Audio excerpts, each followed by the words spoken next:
Hello good morning दोस्तों। सभी को नमस्कार।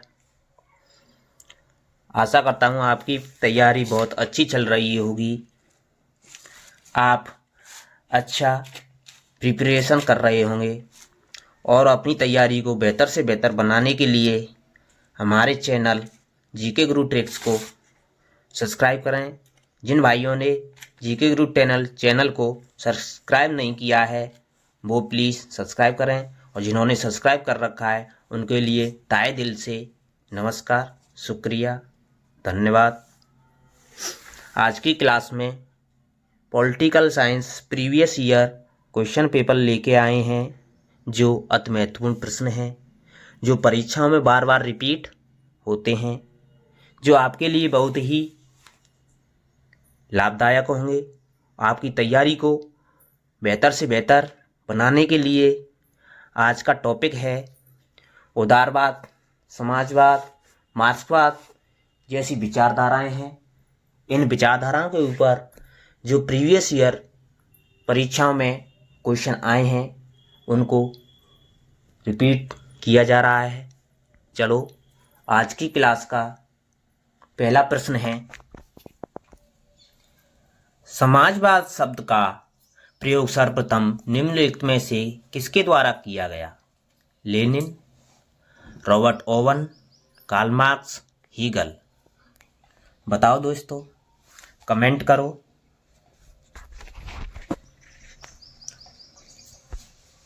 आपका सही जवाब होगा option B, Robert Owen. Robert Owen ने समाजवाद शब्द का सबसे पहले प्रयोग किया था। सबसे पहले समाजवाद शब्द दिया था वो रॉबर्ट ओवन ने ही दिया था। ओवन ने ही बताया था समाजवाद शब्द का सर्वप्रथम प्रयोग करके। आपका अगला सवाल, समाजवाद शब्द का संबंध मुख्यतः निम्न में से किस वर्ग से है? पूंजीपति, सैनिक, श्रमिक, उत्पादक।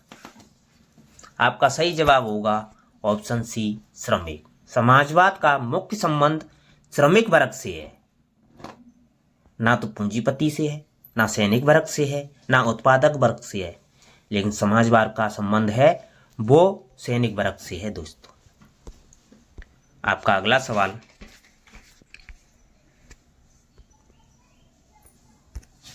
समाजवाद निम्न का प्रतिपादन करता है, कोई आर्थिक नियोजन न हो, बहुराष्ट्रीय समस्याओं का आर्थिक नियोजन हो, व्यक्तियों द्वारा आर्थिक नियोजन हो, राज्य के द्वारा नियोजन हो। आपका सही जवाब होगा ऑप्शन डी, राज्य के द्वारा नियोजन हो। समाजवाद इसी का प्रतिपादन करता है, इसी की धारणा है कि राज्य के द्वारा नियोजन होना चाहिए। समाजवाद इसी पर बल देता है। आपका अगला सवाल, द्वंद्वात्मक भौतिकवाद का सिद्धांत किसके द्वारा दिया गया था? वैज्ञानिक समाजवाद का, उदारवाद का, फांसीवाद का, व्यक्तिवाद का। आपका सही जवाब होगा ऑप्शन ए, वैज्ञानिक समाजवाद का द्वंद्वात्मक भौतिकवाद सिद्धांत है। आपका अगला सवाल, उदारवाद का मूल तत्व है व्यक्तिक स्वतंत्रता, मिश्रित अर्थव्यवस्था, पंथ निरपेक्षता, समानता। बता दोस्तों, ये क्वेश्चन कई बार रिपीट हुआ है, इसको वेरी वेरी इंपॉर्टेंट लगाओ दोस्तों। ये कई परीक्षाओं में, टीजीटी की 2013-2004 की परीक्षा हुई थी उसमें रिपीट हुआ है, पीजीटी में हुआ है, और उत्तर प्रदेश लोक सेवा आयोग की 3 बार रिपीट हुआ है ये क्वेश्चन। तो उदारवाद का मूल तत्व है व्यक्तिक स्वतंत्रता, मिश्रित अर्थव्यवस्था, पंथ निरपेक्षता, समानता। आपका सही जवाब होगा ऑप्शन ए, व्यक्तिक स्वतंत्रता। उदारवाद का मूल तत्व व्यक्तिक स्वतंत्रता है। आपका अगला सवाल, उदारवादी सिद्धांत के अनुसार राज्य किसी साध्य के लिए एक साधन है, स्वयं साधन है, आंशिक रूप से साधन है और आंशिक रूप से साध्य है। न साधन है और न साध्य है। आपका सही जवाब होगा ऑप्शन ए, किसी साध्य के लिए एक साधन है उदारवाद का सिद्धांत। आपका अगला सवाल, निम्नांकित में से कौन सा दृष्टिकोण उदारवाद के सिद्धांत से संबंधित है? प्रतिस्पर्धी समूह, पराधीन वर्ग, वर्ग संघर्ष, वर्गहीन समाज। आपका सही जवाब होगा ऑप्शन ए, प्रतिस्पर्धी समूह। आपका अगला सवाल,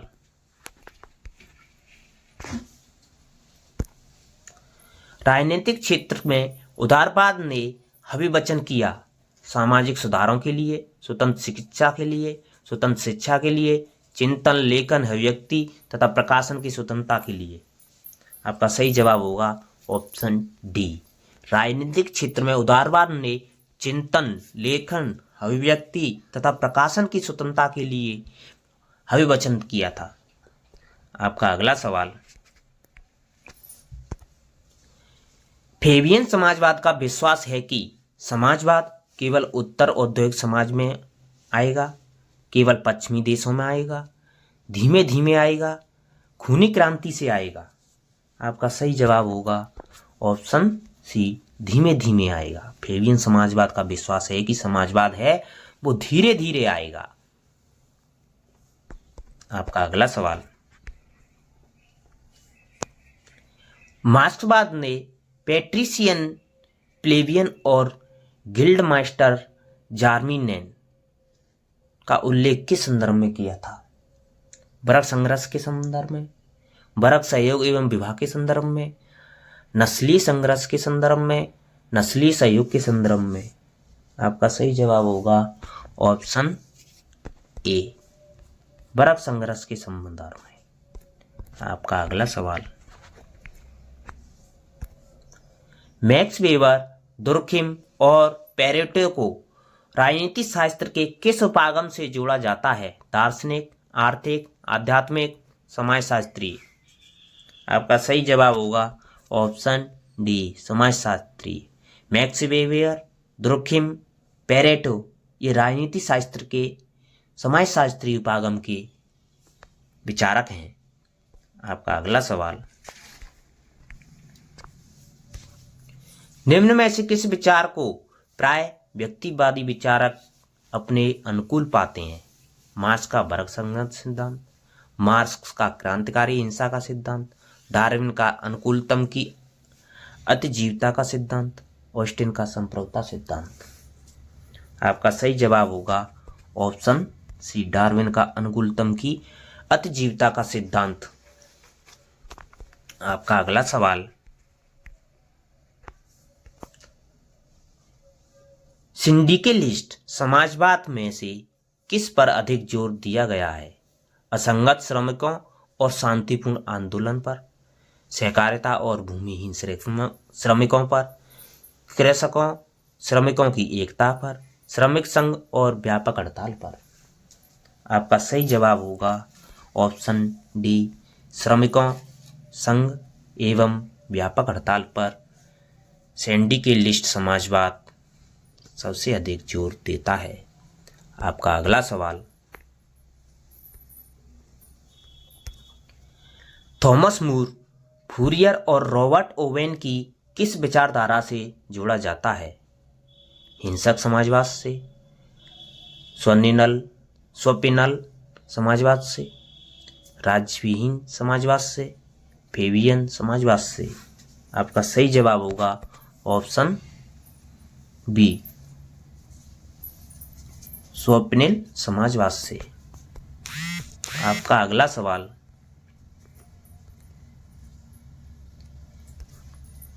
निम्नलिखित में से किसका उदारवाद से मेल नहीं है? बुजुर्गवा राज्य, प्रतिनिधि सरकार, लोक कल्याणकारी राज्य, सीमित सरकार। आपका सही जवाब होगा ऑप्शन ए, बुजुर्गवा राज्य। आपका अगला सवाल, राज्य साधन है, साध्य नहीं, यह सिद्धांत है उदारवाद का, व्यक्तिवाद का, फांसीवाद का, वैज्ञानिक समाजवाद का। आपका सही जवाब होगा ऑप्शन बी, व्यक्तिवाद का। राज्य साधन है, साध्य नहीं, ये सिद्धांत पर बल देता है व्यक्तिवाद। आपका अगला सवाल,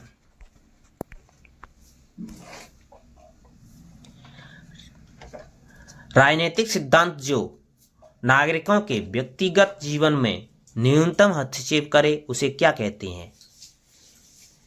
लेसस फेयर, यूटिलिटेरियनिज्म, व्यक्तिवाद, इंटरप्रेन्योरशिप। आपका सही जवाब होगा ऑप्शन सी, व्यक्तिवाद। आपका अगला सवाल,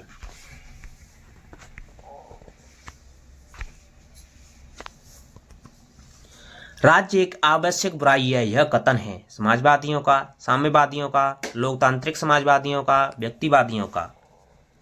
आपका सही जवाब होगा ऑप्शन डी, व्यक्तिवादी। व्यक्तिवादी हैं जो राज्य को एक आवश्यक बुराई मानते हैं। इंपॉर्टेंट लगाओ दोस्तों क्वेश्चन को, क्योंकि कई बार रिपीट हुआ है। आपका अगला सवाल,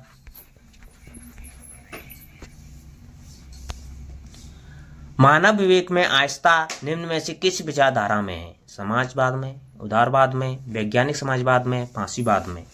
आपका सही जवाब होगा ऑप्शन बी, उदारवाद में। आपका अगला सवाल,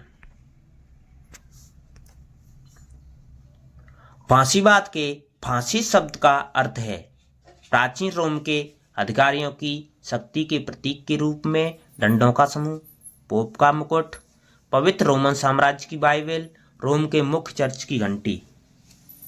आपका सही जवाब होगा ऑप्शन ए, प्राचीन रोम के अधिकारियों की शक्ति के प्रतीक के रूप में डंडों का समूह। आपका अगला सवाल,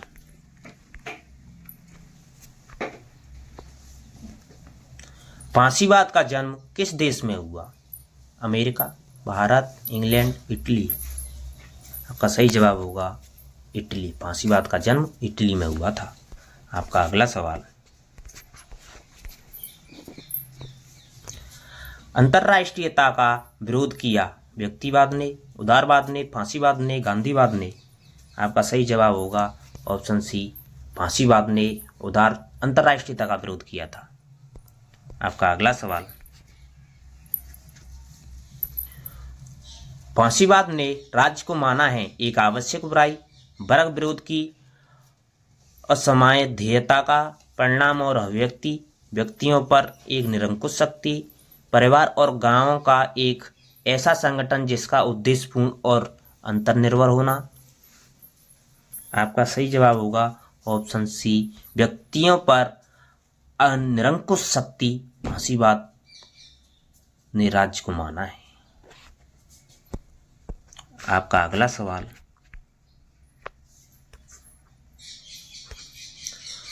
फांसीवाद अधिक महत्व प्रदान करता है दल को, सेना को, राष्ट्र को, नेता को। आपका सही जवाब होगा ऑप्शन सी, राष्ट्र को। फांसीवाद राष्ट्र को अधिक महत्व देता है। आपका अगला सवाल, आज की क्लास का आखिरी सवाल है, नाजीवाद का जनक था या थी Indira Gandhi, Mussolini, Hitler, Lenin. का सही जवाब होगा हिटलर। नाजीवाद का जनक हिटलर था।